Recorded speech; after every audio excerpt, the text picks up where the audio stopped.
I'm Rob James, head professional at the Stony Plain Golf Course.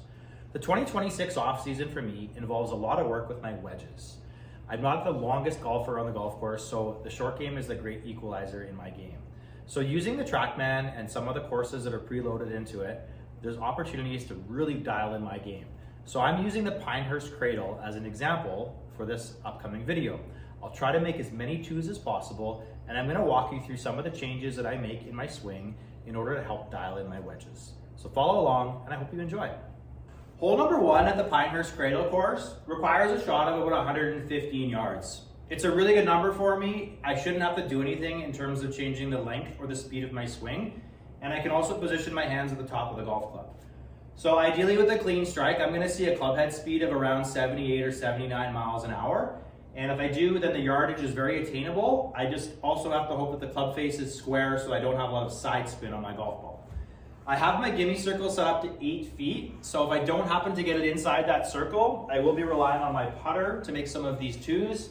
But ideally, I'm doing it with some nice clean shots with the wedges. And let's get this round started with one of those shots.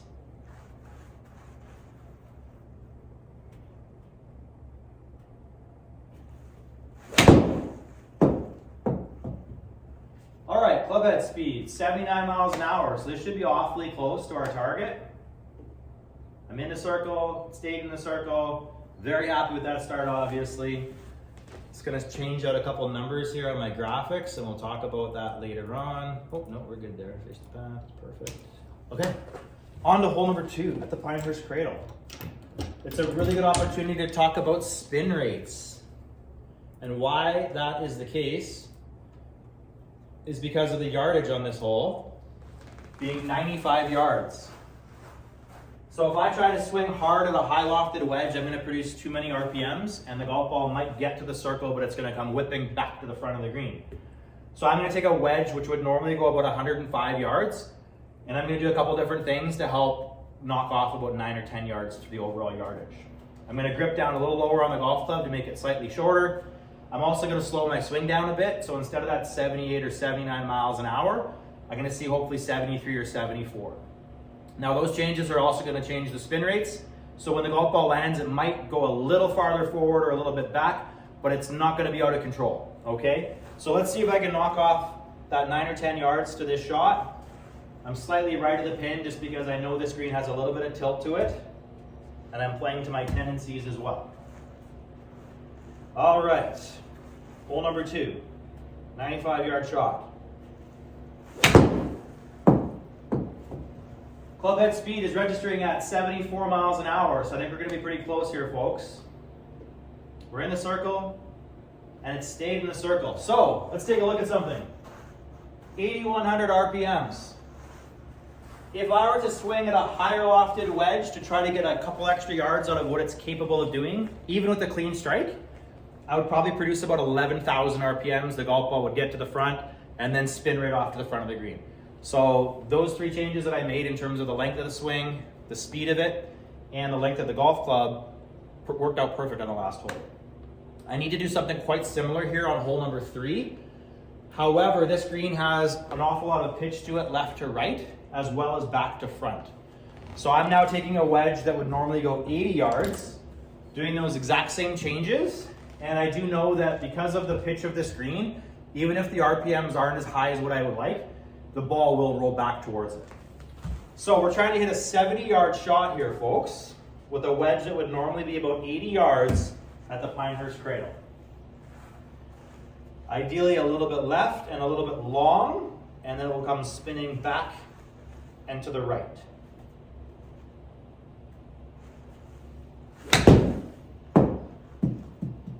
So we're definitely left of our target. We are slightly beyond it. Back comes the golf ball. Come on, ball, keep going. Didn't quite spin it back into the circle. This needed to be up probably around 10,000 in order for it to come back another couple of yards, unfortunately. So now we're left with a very, very fast downhill putt. I have TrackMan doing the aiming for me, so all I have to work on is my distance control and hopefully having a square putter to the path. Now, unfortunately, these short putts, TrackMan sometimes doesn't pick them up, so I might have to hit this more than once for it to register. But this is a very delicate putt, being 4 inches downhill from 9.5 feet, so hopefully it doesn't go zooming by.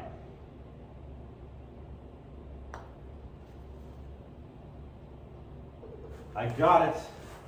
We're 3 for 3, and we're moving on to the longest hole at the Pinehurst Cradle. Hole number 4 plays a little downhill, so we knock off a little bit of yardage from the 133, and we're looking at a shot with 7 yards of reduction because of the elevation. So we're looking at a shot of 126 yards. It's not a bad number for this wedge. It's a full speed, full length swing, but I am going to just move my hands down a little bit lower on the club, knowing that's going to take off about 3 or 4 yards from what this wedge would normally do. Okay, for 4 birdies in a row.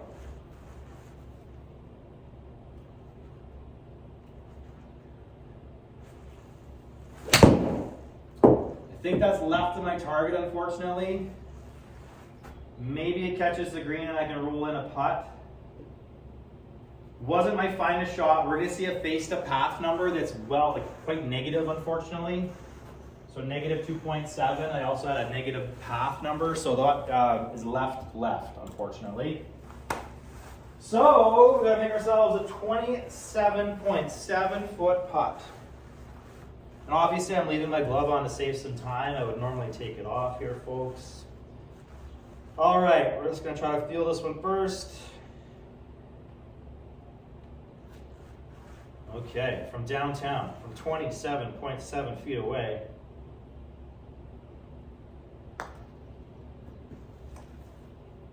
Come on, skate. Well, we're not going to birdie them all. Maybe something special happens later on in the round to make up for that par. You never know. But we now move on to the hardest hole on the golf course. Believe it or not, it's the shortest. And it's a number that you wouldn't normally want to lay up to on the golf course. We're looking at a shot of about 55 yards.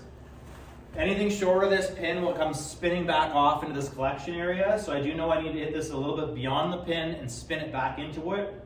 So it does say that it's 49 yards, but I'm looking for a shot of about 55 here. So I'm using my highest lofted wedge and I'm going to grip down. I'm also going to take some speed off this swing. And another small change I'm going to make is moving my golf ball a little farther forward in my stance to produce a slightly higher trajectory. So let's see if I can dial in that 55-yard shot. It's not one that you practice a lot.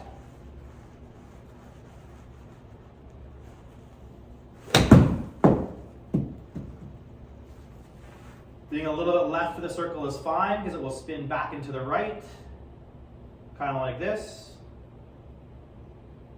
Okay, I'm pretty happy with that shot because this one is very easy to have come off of the green. And you can see just how much that moved backwards once it landed. All right, on to hole number 6. We're looking at a yardage of 67 yards. Add another yard for the uphill. Pretty similar kind of yardage to hole number 3. Taking a wedge that would be about an 80-yard wedge and taking off roughly 9 or 10 yards. So gripping down, slowing down, and slightly forward ball position. Let's see if we can get number 6.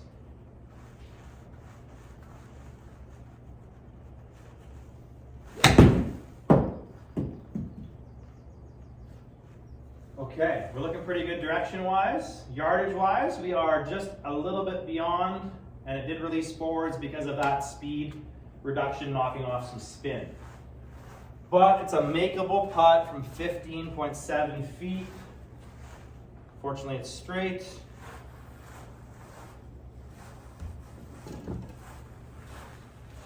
So my golf ball will get to the screen here and probably bounce back a little bit.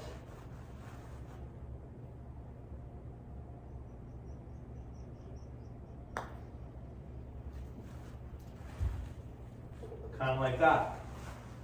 Okay, hole 7 has a significant break from right to left and to the front of the green. So we're going to hit this one slightly beyond. We're looking at a shot that goes about 90 yards. It's not a bad number.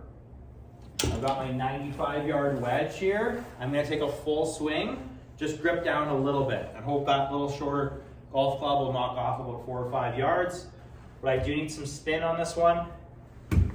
I do need to be a slightly bit to the right of the pin.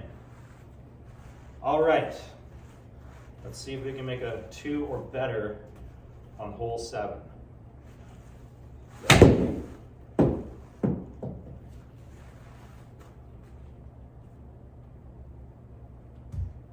Okay, just beyond the circle, it's spinning back.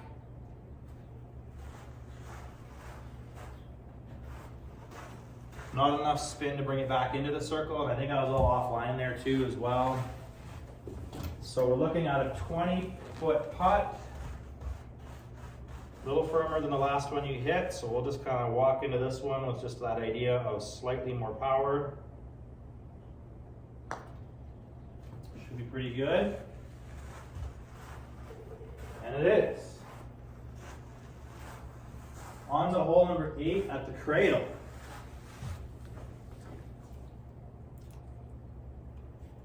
Okay, we're looking at a yardage of 90 yards, add about 3 or 4 more for the elevation, so let's call this 94 yards.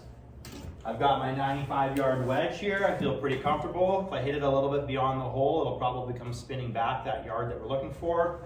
This is a really good number, so there's no excuses for this one. Just a nice clean strike, turn twice around my center, and compress that golf ball.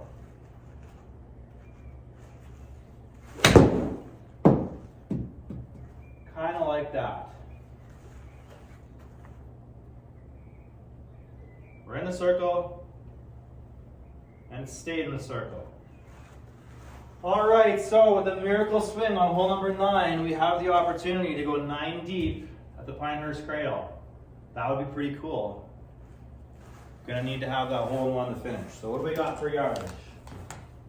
We're looking at a shot of 111 yards, 12 feet downhill. So we're gonna knock off 4 yards. There's a big fall off beyond this hole to the left. So I am gonna err a little bit on the right side of this one. And I feel like that yardage is perfect for this golf club. So let's finish with a hole in one here.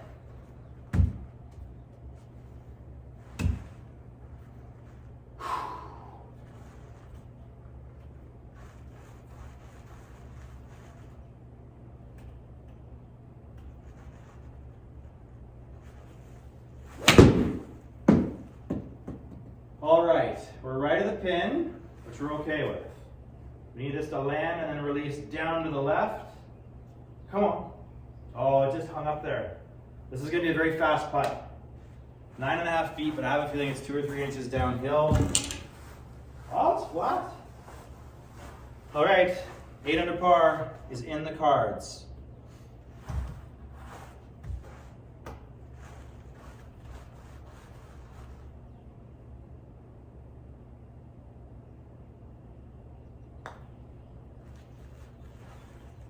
Dang.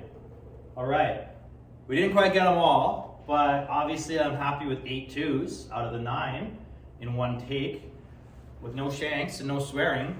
So I hope you enjoyed watching my round and that you understood kind of some of the adjustments that I make to my wedges to help dial in some yardages. I find the off season a great opportunity to do that. Now obviously the Pinehurst golf course is set up to their elevation, so the yardages that I'm talking about aren't my yardages here when I'm playing at Stony Plain. I would actually probably add about 4 or 5 yards to most of those numbers because of the elevation change.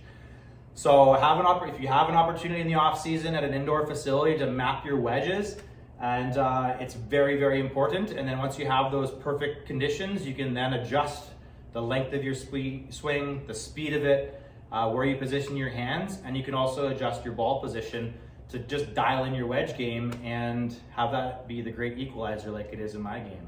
I hope you enjoyed watching. I'm gonna give it another go and try to go 9 under par because I really feel like I got it in me. But yeah, there's 8 under par, so hope you enjoyed it. Thanks for watching.